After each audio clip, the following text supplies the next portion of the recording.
خیبر پختونخوا سے ایک بہت ہی تشویشناک خبر سامنے آئی ہے۔ ایک ایسا اسکینڈل جس نے سرکاری اداروں کی بنیادوں تک کو ہلا کر رکھ دیا ہے۔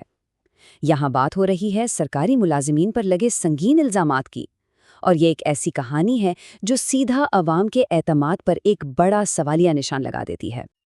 اور سنیے، یہ الفاظ کسی اخبار کی سرخی نہیں ہیں، نہیں، یہ تو ایک سرکاری خط سے لیے گئے ہیں۔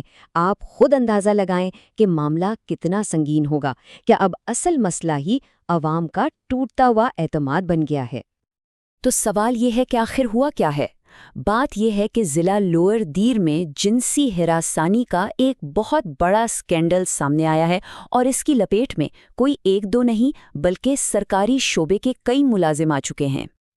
اور جو بات اس معاملے کو اور بھی زیادہ تشویشناک بناتی ہے نا، وہ یہ ہے کہ سرکاری رپورٹس کے مطابق اس ہراسانی کا نشانہ صرف خواتین ہی نہیں بنی، بلکہ کم عمر لڑکے بھی اس کا شکار ہوئے ہیں۔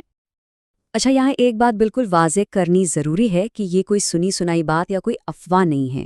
اس پورے اسکینڈل کی باقاعدہ سرکاری سطح پر تصدیق ہوئی ہے، اور اس کی ساری تفصیلات ایک آفیشل لیٹر میں موجود ہیں۔ اس معلومات کی سب سے بڑی تصدیق پتہ ہے کہاں سے آتی ہے؟ خود لوئر دیر کے ڈسٹرکٹ پولیس آفیسر یعنی DPO نے ڈپٹی کمشنر کو ایک خط لکھا ہے، اور اس خط میں انہوں نے ان تمام الزامات کو درست قرار دیا ہے۔ دیکھیے، سرکاری خط میں صرف الزامات کی تصدیق نہیں کی گئی، بلکہ اسے ملازمین کی طرف سے فرض سے سنگین انحراف کہا گیا ہے۔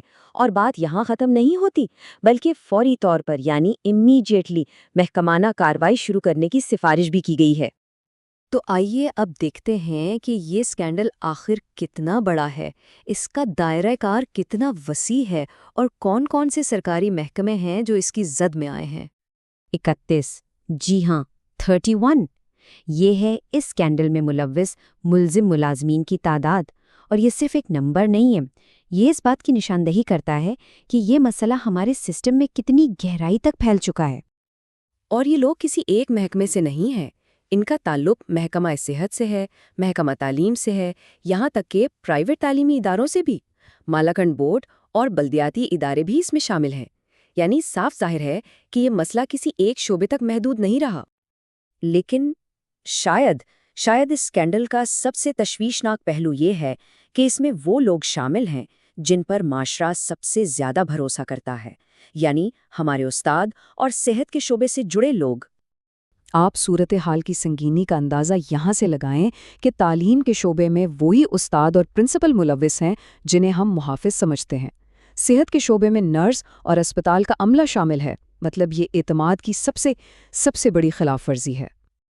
اور یہ کوئی ایک دو اداروں کا معاملہ نہیں ہے، اس لسٹ میں کئی ہسپتال، کئی اسکول اور یہاں تک کہ ایک نرسنگ کالج کا عملہ بھی شامل ہے۔